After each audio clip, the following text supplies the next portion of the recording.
하나님의 말씀은 누가복음 2장 8절에서 14절까지 말씀입니다. 누가복음 2장 8절에서 14절까지의 말씀입니다. 신약 성경의 89페이지에 있습니다. 89페이지에 있습니다. 우리 한 구절씩 함께 교독하도록 하겠습니다. 그 지역의 목자들이 밤에 밖에서 자기 양떼를 지키더니 주의 사자가 곁에 서고 주의 영광이 그들을 두루 비추매 크게 무서워하는지라. 천사가 이르되 무서워하지 말라. 보라, 내가 온 백성에게 미칠 큰 기쁨의 좋은 소식을 너희에게 전하노라. 오늘 다윗의 동네 너희를 위하여 구주가 나셨으니 곧 그리스도 주시니라. 너희가 가서 강보에 쌓여 구유에 누워 있는 아기를 보리니 이것이 너희에게 표적이니라 하더니 보려니 수많은 천군이 그 천사와 함께 하나님을 찬송하여 이르되. 다 같이 읽겠습니다. 지극히 높은 곳에서는 하나님께 영광이요 땅에서는 하나님이 기뻐하신 사람들 중에 평화로다 하니라. 아멘. 동영상을 먼저 보도록 하겠습니다.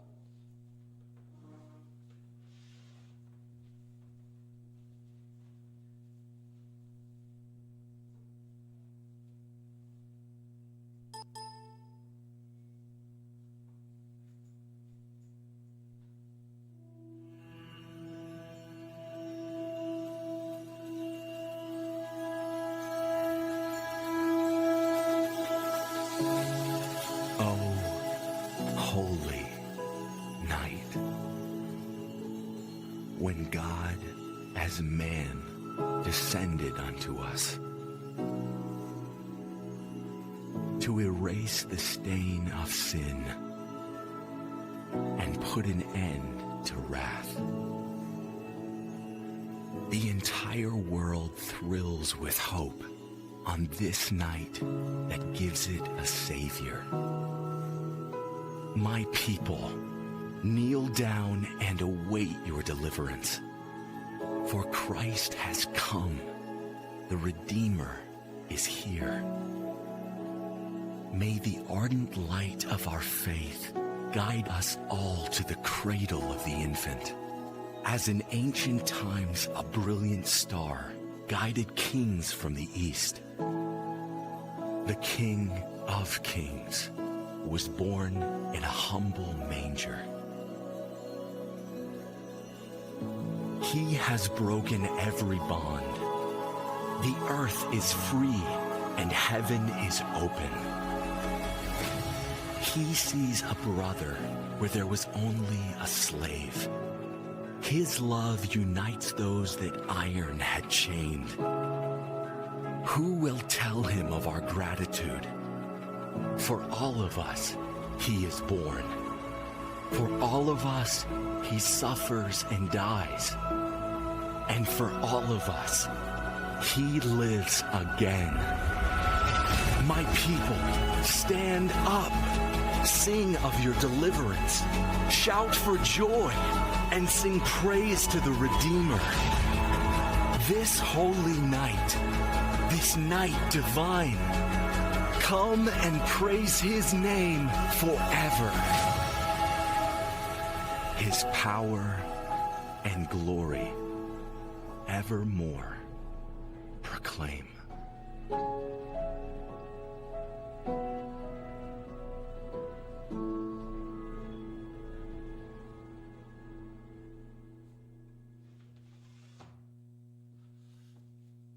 할렐루야.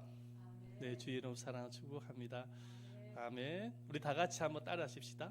메리 크리스마스. 메리 크리스마스. 아멘. 감사합니다. 올해 한국 교회는 코로나로 인해서 참 초토화 됐다고 해도 과언이 아닙니다. 1월 초부터 기승을 부렸던 코로나로 인해서 교회는 주일 예배를 제외하고는 교회 모임과 각종 행사를 하지 못하게 되었습니다. 새벽 기도와 저녁 기도회, 그리고 수련회 및 여름 성경학교, 그리고 권사 교육 및 여러 각종 성경 공부도 할 수 없게 되어졌습니다. 주일 예배를 마친 이후에 성도들과 함께 식탁을 나누는 시간은 매우 중요합니다. 왜냐하면은 교회의 기능 가운데서 하나가 바로 코이노니아, 사랑의 교제가 있기 때문입니다. 그래서 함께 식사를 나누면서 나눔의 교제를 가지는 것은 너무나도 중요한 것이죠. 그러나 코로나는 이와 같은 나눔의 교제도 마비시켰습니다.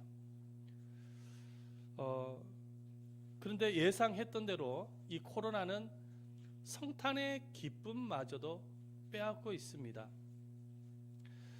크리스마스 이브가 되어지면은 우리가 하나님 앞에 드릴 찬송과 율동 및 여러 가지 각종 것들을 준비를 해서 축하 기쁨을 함께 나누고 주님께 영광을 돌리게 되어지고, 그리고 새벽에는 또 새벽송을 돌면서 성탄의 기쁨을 많은 사람들에게 알리는 그런 중요한 시간을 우리가 가지는데, 이 코로나는 이 모든 것을 다 빼앗고 있지요. 심지어는 이번에는 성탄 감사 예배마저도 빼앗으려고 하였지만은 다행스럽게 거리두기 2.5단계가 유지가 되어져서 이렇게 우리 교회는 성탄 감사 예배를 드릴 수가 있게 되어진 것입니다.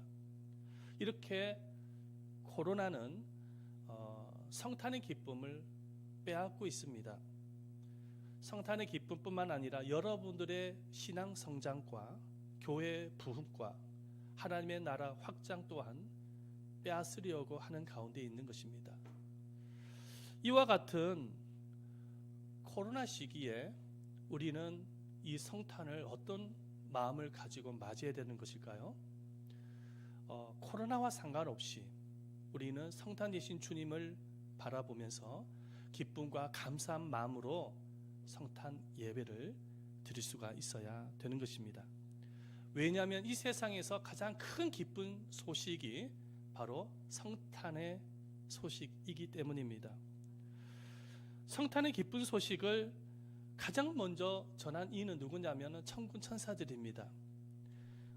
2000년 전에 유대 땅 베들레헴 밤 하늘에 천군 천사들이 나타났었습니다.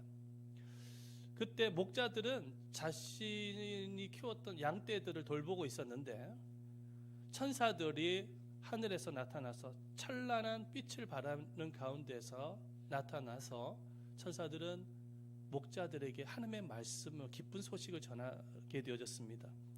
우리 말씀을 함께 읽어볼까요? 우리 10절과 11절 말씀 함께 읽어보도록 하겠습니다. 시작. 천사가 이르되 무서워하지 말라. 보라, 내가 온 백성에게 미칠 큰 기쁨의 좋은 소식을 너희에게 전하노라. 오늘 다윗의 동네에 너희를 위하여 구주가 나셨으니 곧 그리스도 주시니라. 이렇게 이 세상에 가장 큰 기쁜 소식을 천사들이 목자들에게 전하게 되어졌습니다. 그리고 수많은 천군 천사들이 아기 예수님을 찬양합니다. 우리 13절과 14절 말씀 또 읽어보도록 하겠습니다. 네, 읽어봅니다. 시작. 호련히 수많은 천군이 그 천사와 함께 하나님을 찬송하여 이르되 14절. 지극히 높은 곳에서는 하나님께 영광이요 땅에서는 하나님이 기뻐하신 사람들 중에 평안하다 하니라. 이 신기하고 놀라운 광경을 목격했던 목자들은 천사가 말한 대로 베들레헴의 마구간에 계시는 아기 예수님을 찾으러 갑니다. 그리고 아기 예수님을 만나자마자 그곳에서 경배를 드리는 것을 볼 수가 있습니다. 저는 이 천사들이 전한 이 성탄의 기쁜 소식을 축복의 소식으로 바꾸고 싶습니다. 왜냐하면 예수님께서 이 세상에 태어난 것은 이 세상의 가장 큰 축복의 소식이기 때문입니다. 예수님의 탄생이 왜 축복의 소식인지 여러분들과 오늘 본문을 중심으로 말씀을 나누려고 합니다. 첫 번째, 저를 한번 따라해 보시길 바랍니다. 임마누엘 축복이기 때문입니다. 임마누엘 축복이기 때문입니다. 그렇습니다. 예수님의 탄생은 우리 모두에게 임마누엘의 축복을 주셨습니다. 가브리엘 천사가 요셉에게 나타나서 예수님의 탄생에 대해서 말씀을 전할 때에 이렇게 말씀을 전합니다. 마태복음 1장 23절 말씀인데 읽어보겠습니다. 시작. 보라, 처녀가 잉태하여 아들을 낳을 것이요 그의 이름을 임마누엘이라 하리라 하셨으니 이를 번역한즉 하나님이 우리와 함께 계시다 합니다. 가브리엘 천사가 예수님의 탄생 그 자체를 임마누엘이라고 말씀하셨습니다. 임마누엘이라는 것은 하나님이 우리와 함께 하시다라는 의미를 가지고 있죠. 근데 이 임마누엘의 약속은 이미 예수님의 탄생 700년 전에 이사야 선지자를 통해서 이미 예언되어졌던 말씀입니다. 이 예언대로 예수님은 임마누엘 하나님으로 이 세상에 오신 것입니다. 그래서 임마누엘이란 어떤 의미냐면은 넘겨주세요. 임마누엘이란 임마누 우리와 함께 계시다. 엘은 뭐냐면은 하나님이라는 의미를 가지고 있습니다. 그래서 합하면 종합적으로 합하면은 하나님이 우리와 함께 계시다. 또 다른 말로 표현한다면 하나님이 우리 가까이 계시다라는 의미를 가지고 있습니다. 성탄절을 앞둔 시기에 어떤 목사님이 친구 목사님한테 문자를 보냈습니다. 어떻게 문자를 보냈냐 한번 보여주세요. 네, 이렇게 문자를 보냈습니다. 그랬더니 그 친구 목사님이 이것을 딱 보더니 이게 무슨 의미야? 생각했습니다. 하하하, 호호호 이런 의미인가? 그렇게 생각을 했었습니다. 여러분들을 보셨을 때는 이 문구가 어떤 문구인 것 같습니까? 어떤 단어의 줄임말인 것 같습니까? 아는 사람 있습니까? 잘 모르겠죠? 네, 하나님이 우리와 함께 하시다라는 줄임말입니다. 그래서 히읗 이렇게 보낸 것입니다. 나중에 이 친구 목사가 이 사실을 알고 난 이후에 똑같은 문자로 그 친구 목사에게 보냈다고 합니다.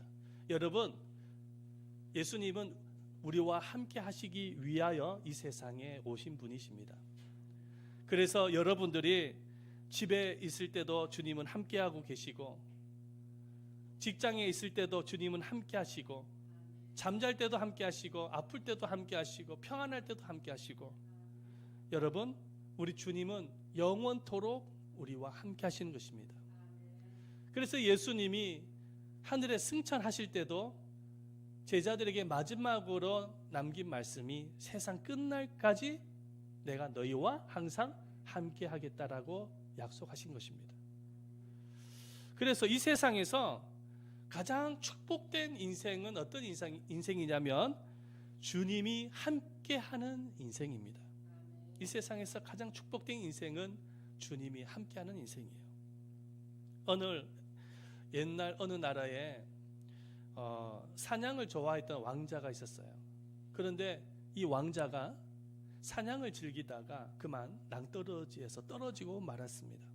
심하게 다쳤습니다.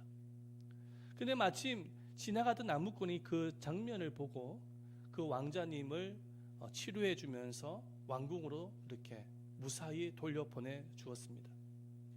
이 사실을 알게 되어진 임금님은 나무꾼에게 너무 감사가 되어지는 것입니다. 그래서 나무꾼을 초청을 해서 궁으로 초청을 해서 말을 합니다. 나무꾼에게 우리 왕자를 이렇게 살려주었으니 당신이 원하는 소원이 무엇이냐고 물어봅니다.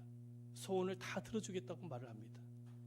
그랬더니 그 나무꾼이 하는 말이 나무꾼 주제에 무슨 소원이 있겠습니까? 그런데 한 가지 소원이 하나 있는데 임금님께서 하룻밤만 우리 집에 오셔서 함께 시간을 보내주시면 감사하겠습니다. 그 말을 듣고 임금님은 나무꾼 소원대로 하도록 이렇게 되어졌습니다. 그런데 임금님이 그 나무꾼 집으로 가는데 말이죠, 행차하시는데 놀라운 변화들이 일어나는 거예요. 좁은 길도 넓혀지고 나무꾼 집으로 가니까는 너무 이 집이 허름한 것입니다. 그랬더니 임금님이 또 사람을 보내서 그 허름한 집을 갖다가 새 집으로 만들어주고 말이죠. 그리고 맛있는 음식도 준비하게 하고, 그리고 나서 임금님이 그 나무꾼 집에 하룻밤을 묵게 되어진 거예요. 그런데 하룻밤만 묵었는데도 놀라운 변화들이 일어난 거예요. 마을이 달라지는 거예요. 마을이, 환경이 달라지는 것입니다. 진입로가 달라지는 거예요. 나무꾼의 집도 달라지고 말이죠. 완전히 나무꾼이 살았던 그 집은 명소가 되고 말았습니다. 그래서 많은 사람들이 이렇게 오게 되어지는 명소가 되고 말았습니다. 여러분, 큰 권력을 갖고 있는 한 사람이 이렇게 함께 시간을 보내는데도 이렇게 달라지는데, 여러분, 하나님께서, 예수 그리스도께서 우리 안에 오셔서 영원토록 함께 하시는데, 여러분, 이보다 더 큰 축복이 어디 있습니까? 하나님께서 축복을 안 주시겠습니까? 하나님께서 우리에게 큰 축복을, 허락을 주시는 것입니다. 그래서 예수 그리스도께서 우리 안에 오셨을 때 주님은 우리와 함께 하시고 우리의 걸음걸음과 인생의 길을 형통한 길로 인도해 주시고 축복의 길로 인도해 주시고, 비록 이 땅의 인생을 살아가면서 겪게 되어지는 수많은 아픔과 고난이 있지만 그럼에도 주님께서 우리에게 평안을 주시고 만족과 기쁨의 삶을 누리게 하시고 결국에는 영원한 천국으로 주님을 인도하시는 것입니다. 하지만 이 세상에 천하를 가지고 있어도 하나님이 함께하지 않는 인생은 가장 불행한 인생인 것이죠. 왜냐하면은 이 세상에 살아가면서도 만족과 기쁨의 삶을 살지 못하다가 영원한 지옥불에 떨어지는 거예요. 그래서 가장 불행한 인생이 되어지는 것입니다. 하지만 예수를 믿고 있는 저와 여러분에게는 임마누엘 축복이 있다는 사실을 믿으시기를 바랍니다. 예수님이 이 세상에 오신 이유는 이렇게 임마누엘의 축복을 주시기 위해서 오신 것입니다. 자, 두 번째, 기쁨의 축복이기 때문입니다. 다 같이 한번 따라 해보겠습니다. 시작. 기쁨의 축복이기 때문입니다. 예수님께서 성탄으로 오신 이유는 기쁨의 축복을 주시기 위해서 오신 것이죠. 예수님이 탄생하셨을 때 가장 먼저 기뻐했던 이가 누구냐면은 천군 천사들입니다. 그래서 이 천군 천사들이 목자들에게 기쁜 소식을 전하는 것에서 끝나는 것이 아니라 성탄 되신 예수를 찬송합니다. 찬양합니다. 뭐라고 찬양을 하죠? 14절 말씀 함께 읽어보겠습니다. 시작. 지극히 높은 곳에서는 하나님께 영광이요 땅에서는 하나님이 기뻐하는 사람들 중에 평화로다. 찬양하는 거예요. 하늘나라에서, 천국에서 찬양하는 거예요. 천군 천사들이 한두 천 사람이 아니에요. 수천 수만이 되는 어마어마한 천군 천사들이 예수님을 찬양을 하는 것입니다. 동방 박사들도 아기 예수의 별을 보면서 기뻐하였다라고 성경은 말씀하고 있습니다. 우리 마태복음 2장 9절에서 10절 말씀인데 읽어보겠습니다. 시작. 박사들이 왕의 말을 듣고 갈새 동방에서 보던 그 별이 문득 앞서 인도하여 가다가 아기 있는 곳 위에 머물러 서 있는지라. 그들이 별을 보고 매우 크게 기뻐하고 기뻐하더라. 아니, 별을 보고 기뻐했다라는 거예요. 별을 보고 기뻐한 게 아니에요. 사실은 그 별을 보면서 유대인의 왕 예수님의 탄생을 알았던 것입니다. 그래서 이 동방 박사들이 기뻐했다라는 것입니다. 여러분, 세례 요한은 어머니 뱃속에 있을 때 뱃속에 있을 때부터 예수님의 탄생을 알고 기뻐 뛰어놀았다고 말씀을 하고 있습니다.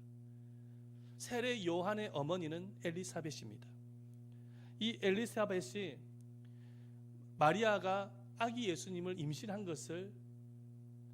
임신했던 마리아를 딱 만나게 되어졌을 때 이런 고백을 합니다. 뭐라고 고백을 하냐면 누가복음 1장 44절 말씀이죠. 읽어봅니다. 시작. 보라, 내 문안하는 소리가 내 귀에 들릴 때에 아이가 내 복중에서 기쁨으로 뛰놀았도다. 이런 고백을 하는 것이죠. 엘리사벳이 이런 고백을 했던 것이죠. 바로 엘리사벳의 뱃속에 있었던 세례 요한이 기뻐 뛰어놀았다라는 거예요. 이렇게 예수님의 탄생은 천군 천사들을 포함하여서 모든 백성들에게 큰 기쁨이 되어졌던 거예요. 왜냐하면 예수님만이 우리 죄를 용서하시고 우리의 영혼을 구원하실 수 있으신 분이시기 때문에 온 세상 만물이 예수님의 탄생을 기뻐했다라는 것입니다. 사도행전 4장 12절 말씀 읽어봅니다. 시작. 다른 이로서는 구원을 받을 수 없나니 천하 사람 중에 구원을 받을 만한 다른 이름을 우리에게 주신 일이 없음이라 하였더라. 아멘. 이렇게 예수님의 탄생은 가장 큰 기쁜 소식인데도 불구하고 여러분 한번 보시기를 바랍니다. 가면 갈수록 세상 사람들은 기쁨과 웃음을 잃어가고 있어요. 여러분들 가까이 주변의 사람들 한번 이렇게 보세요. 그분들이 기쁨이 있습니까? 기쁨을 가지고 살아가는 사람들은 아마 별로 만나보지 못했을 겁니다. 기쁨을 잃어가는 가운데 있는 것이죠. 아마 코로나 시기로 인해서 더 기쁨을 잃어가는 가운데 있죠. 하지만 우리는 기쁨을 잃어가는 세상을 따라가서는 결코 안 됩니다. 아무리 코로나 시기로 인해서 힘들고 어려운 부분이 있지만 그럼에도 여러분들의 마음속에 있는 그 성탄의 기쁨을 빼앗아 갈 수 있는 이는 아무도 없습니다. 우리는 이 성탄 대신 예수 그리스도를 바라보면서 기뻐할 수 있어야 돼요. 내 마음에 기쁨이 있어야 돼요. 환경이 좋아져야지만 이 기쁨을 가지는 것이 아니라 여러분들의 안에 계시는 성탄 대신 예수님을 바라보면서 기뻐할 수 있어야 되는 것입니다. 사도 바울이 핍박을 받고 있었던 빌립보 교회 성도들을 향해서 편지를 쓰는 거예요. 그런데 무슨 내용으로 편지를 쓰냐면 기뻐하라는 거예요. 내가 다시 말하오노니 기뻐하라. 우리 말씀을 볼까요? 빌립보서 4장 4절 말씀인데요. 시작. 주 안에서 항상 기뻐하라. 내가 다시 말하오노니 기뻐하라. 그런데 사도 바울의 처지가 어떤 처지였는지 아십니까? 복음을 전하다가 감옥에 갇혀 있는 상황이었습니다. 그런 상황 속에서도 핍박을 받고 있었던 빌립보 교회 성도들을 향해서 기뻐하라는 거예요. 기뻐할 수 있는 상황이 아니에요. 기뻐할 수 있는 환경이 아니잖아요. 네? 절망할 수밖에 없잖아요. 슬픔 가운데 살아갈 수밖에 없잖아요. 그 상황은. 그런데 기쁨을 가지라고 하는 거예요. 그런데 기뻐해야 될 이유가 뭘까요? 사도 바울이 그렇게 왜 기뻐하라고 외쳤을까요? 성경을 이렇게 연구를 해보니까 딱 이유가 세 가지가 나오더라고요. 첫 번째 이유가 무엇이냐니까는요, 어떤 상황 속에서도 주님이 우리를 사랑하시기 때문입니다. 하나님이 우리를 사랑하시기 때문에 그래요. 말씀을 볼까요? 로마서 5장 4절 말씀 시작. 소망이 우리를 부끄럽게 하지 아니하면 우리에게 주신 성령으로 말미암아 하나님의 사랑이 우리 마음에 분바되었다. 어떤 환경 속에서도 하나님이 여러분들을 사랑하고 계시거든요. 아이가 언제 기뻐하는지 아십니까? 부모로부터 사랑을 느낄 때 기뻐합니다. 우리가 이 땅의 삶을 살아가면서 언제 기쁨을 회복할 수 있냐면 내가 하나님께로부터 사랑을 받고 있다는 사실을 깨닫고 느낄 때 가능합니다. 물론 피부로는 느끼지 아니할 수가 있어요. 하나님이 나를 사랑하고 있는지. 아니 하나님이 나를 사랑하고 있는데 왜 이 모양 이 꼴이야 이렇게 생각할 수 있어요. 그러니까 분명한 진리는 무엇이냐면 하나님 우리를 사랑하고 계시거든요. 하나님이 우리를 사랑하지 아니했다면 독생자를 보내주시지도 아니하셨을 것이고 우리는 구원을 받을 수도 없는 것입니다. 하나님이 우리를 사랑하셨기 때문에 이런 은혜를 주신 것이죠. 그래서 바울이 기뻐하라는 거예요. 바울이 또 기뻐하라는 이유가 또 있어요. 두 번째 뭐냐? 예수님을 소유할 수 있었기 때문입니다. 예수님을 소유할 수 있었기 때문에. 빌립보서 3장 8절 말씀입니다. 한번 읽어보겠습니다. 시작. 또한 모든 것을 해로 여김은 내 주 그리스도 예수를 아는 지식이 가장 고상하기 때문이라. 내가 그를 위하여 모든 것을 잃어버리고 배설물로 여김은 그리스도를 얻고 그리스도를 얻었다는 거예요. 네? 다른 것은 다 배설물로 여길 수 있었던 이유는 주님을 얻었기 때문에, 예수님을 얻었기 때문이라는 것입니다. 여러분 구원보다 더 소중한 것이 무엇인지 아십니까? 바로 예수님을 얻는 거예요. 왜냐하면 예수님을 얻어야지만이 구원을 받을 수가 있고 예수님을 얻어야지만이 주님이 우리와 함께 할 수가 있는 거예요.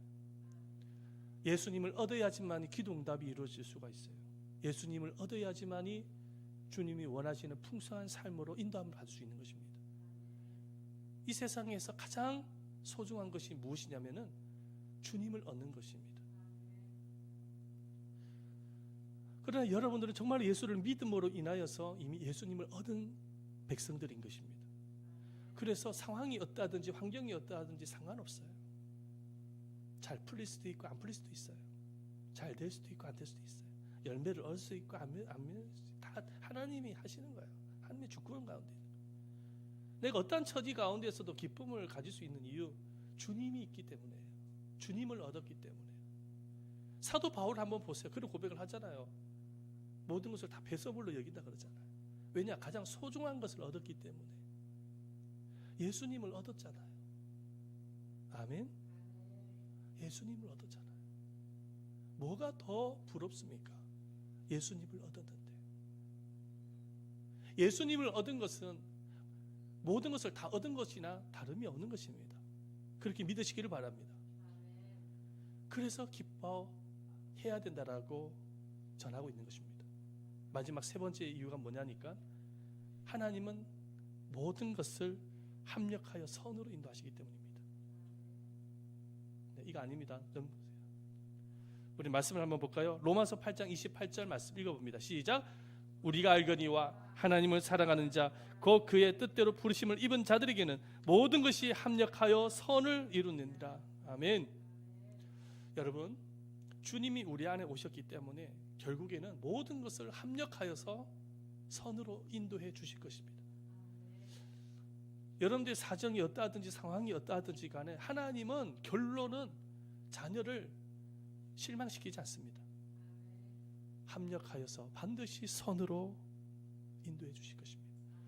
코로나 시기에 살고는 있지만, 코로나 때문에 답답한 부분이 많이 있지만, 그래도요, 기억하십시오. 합력하여서 하나님은 반드시 선으로 인도해 주실 것입니다.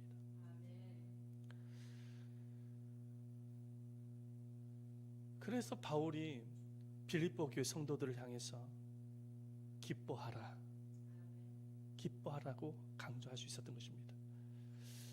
예수님께서 이 세상에 오셔서 우리에게 무엇을 주시기를 원하시냐면 기쁨의 축복을 주기를 원하시는 거예요. 그래서 우리는 항상 기뻐할 수 있어요. 어떤 상황 속에서도 기뻐할 수 있어요. 믿음이란 어떤 상황 속에서도 주님이 함께 하심을 믿고 기뻐하는 거예요. 절망하는 게 아니라. 그게 진짜 믿음이죠. 우리 사람은 참 연약한 부분이 있잖아요. 그죠? 약한 부분이 있어요. 그게 뭐냐면 자꾸만 눈으로 보여지는 환경을 보면서 기쁨을 잃어버리는 게 우리의 연약성이에요. 주님이 우리 안에 오셔서 함께하고 계시는데도 불구하고 자꾸만 우리가 보여지는 것 때문에 주님이 주신 기쁨을 자꾸 잃어버리거든요. 근데 이게 마귀의 또 전략이에요. 주님은 성탄의 기쁨으로 우리에게 오셨는데 마귀는 그 기쁨 가운데서 살아가는 것을 눈뜨고는 못 보거든요. 그래서 자꾸만 우리는 환경을 보면서 넘어지게끔 만드는 것입니다. 기억하시길 바랍니다. 주님은 이 세상에 오셨을 때 기쁨을 주시기 오셨다. 아멘. 그래서 어떤 상황 속에서도 기쁨을 선택해야 됩니다. 그게 믿음이에요. 기뻐하면 주님이 역사하시는 것입니다. 마지막 세 번째는 예수님께서 어떤 축복을 주시길 원하시는지 다 같이 한번 읽어봅니다. 시작. 평강의 축복입니다. 평강의 축복을 주시기 위해서 오셨어요.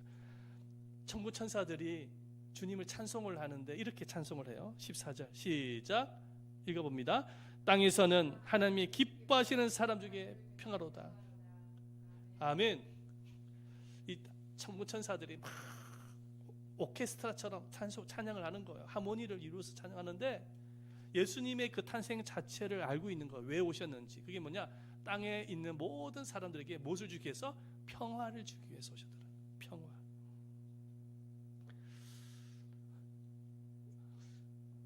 사실은 우리 인간은 죄로 인해서 평화를 잃은 사람들이거든요. 최초 인간이었던 아담과 하와가 불순종의 죄를 지어서 에덴 동산에서 쫓겨났지 않습니까? 그 에덴 동산에서 쫓겨났다는 것은 평화를 잃은 거나 마찬가지인 것이죠. 평화를 잃고 난 이후부터 인간에게 찾아온 것이 고통과 눈물과 슬픔과 아픔이었던 것입니다. 그런데 이와 같이 에덴의 평화를 잃어버린 우리에게 진정으로 평화를 회복시키기 위해서 예수님이 오신 것입니다. 그래서 예수님이 하셨던 일이 뭔지 무슨 사역을 하였죠? 단순하게 복음만 전한 것이 아니라 병든 자를 치료하면서 평화를 주십니다. 귀신을 내어 쫓으시면서 평화를 주세요. 심지어는 가늠하다가 현장에서 잡힌 여인의 죄를 용서해 주심으로 그 여인에게 평화를 주시는 것입니다. 예수님께서 십자가를 지신 목적도 평화를 주시기 위해서 십자가를 지셨습니다. 우리 이사야서 53장 5절 말씀이죠. 읽어보겠습니다. 시작. 그가 찔림은 우리의 허물 때문이요 그가 상함은 우리의 죄악 때문이라. 그가 징계를 받음으로 우리는 평화를 누리고 그가 채찍에 맞음으로 우리는 나음을 받았도다. 아멘.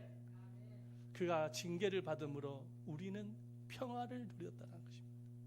예수님의 십자가를 통하여 하나님 우리에게 평화를 주셨다는 것입니다. 그러므로 누구든지 예수님을 소유하게 되어지면, 예수를 믿게 되어지면 평화를 얻게 되어지는 것입니다. 여러분들의 가정에 여러 가지 어려움이 있다고 할지라도 여러분들 가정에 정말 가정 예배를 잘 드리고 그리스도의 복음이 가정 안에 들어가게 되어지면 주님께서 그 가정을 평화스럽게 만들어 주시는 것입니다. 이 인력의 방법으로 되어지는 게 아니에요. 주님이 그 가정에 오셔야 돼요. 믿으시기를 바랍니다. 예수님이 우리 가정에 오게 되어지면 평화가 생기는 거예요. 지금 북한이 지금 핵무기를 만들어서 위협을 하고 있지만은 여러분 저 북한에도 어떻게든지 복음이 들어가게 되어져서 교회가 세워지게 되어지면은 핵무기도 무용지물이 되어지는 거예요. 왜냐? 남북이 평화를 이루기 때문인 것입니다. 하나님이 평화를 만들어 주시기 때문에 그렇습니다. 이렇게 예수님이 오신 이유는 평화를 주시기 위해서 오셨어요. 그래서 여러분들의 마음속에는 평화가 가득해야 돼요. 예수님을 모시고 계시다고 한다면 평화가 있어야 돼요. 자꾸만 눈으로 보이는 현실과 환경 때문에 평화를 잃어버리지 마시기를 축원드립니다. 어디 우리가 이 세상 사람입니까? 하늘나라 사람인데 하늘나라 사람이 왜 자꾸만 세상을 바라보면서 평화를 잃어버립니까? 나중에 다 천국 갈 사람들인데 다 주님을 만날 사람들이잖아요. 주의 백성들이잖아요. 언제까지 우리가 이 땅에 살아가면서 하늘나라 사람이 자꾸 세상을 바라보면서 하나님이 주신 기쁨과 평화를 다 잃어버리고 세상 사람 똑같이 그렇게 매일같이 한숨을 쉬면서 살아갈 수 있습니까? 그러면 안 돼요. 그게 믿음 아니에요. 어떤 상황 속에 있든지 간에 주님이 주신 평화가 있어야죠. 회복하시기를 주의 이름으로 축원드립니다. 예수님의 탄생은 이와 같은 축복의 소식이라는 거, 이런 축복을 주죠. 임마누엘 축복과 기쁨의 축복, 평화의 축복을 주시기 위해서 오셨습니다. 그런데 이와 같은 축복을 이미 우리 모두는 받은 거예요. 예수를 믿음으로 받은 백성이라는 것입니다. 그러므로 우리가 이 성탄절을 기쁨과 감사함으로 예배를 드려야 되지 않겠습니까? 주님을 높여 드려야 되지 않겠습니까? 이 성탄의 기쁨을 우리 가족들에게, 믿지 않는 사람들에게 전해야 되지 않겠습니까? 여러분들 이 성탄절에 정말 기쁨과 감사함으로 주님을 높이시는 여러분들 되시기를 예수님의 이름으로 축원드립니다. 아멘. 기도하겠습니다. 우리 한번 이 시간에요 통성으로 기도하십시다. 오늘 말씀을 생각을 하면서